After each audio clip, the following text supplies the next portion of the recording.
Pour cette expérience, nous allons avoir besoin d'un thermomètre, un bécher avec de l'eau, une cloche à vide et une pompe à vide. Nous commençons l'expérience par mesurer la température de l'eau. Nous obtenons 23,7 degrés Celsius. Ensuite, nous plaçons le bécher rempli d'eau dans la cloche à vide.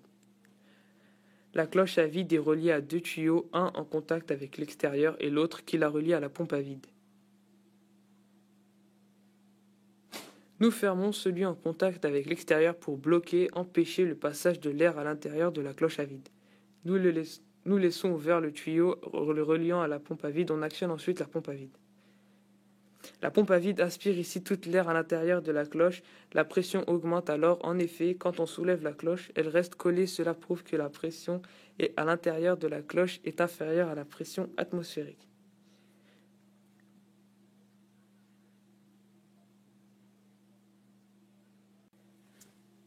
Au bout de quelques temps, l'eau entre en ébullition.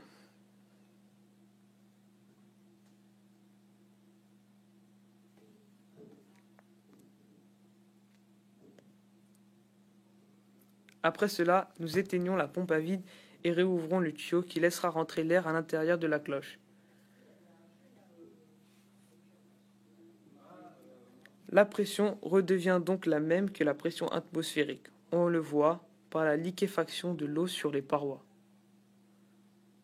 En effet, pendant l'expérience, l'eau liquide est entrée en ébullition et devenue sous état gazeux. À la fin de l'expérience, le gaz sur les parois s'est liquéfié et transformé en gouttes d'eau. Il y a donc un passage de l'état gazeux à l'état liquide. On mesure la température de l'eau après ébullition.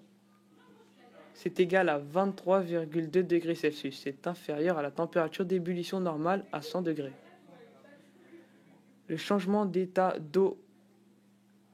La température du changement d'état d'eau est donc différente selon la pression atmosphérique.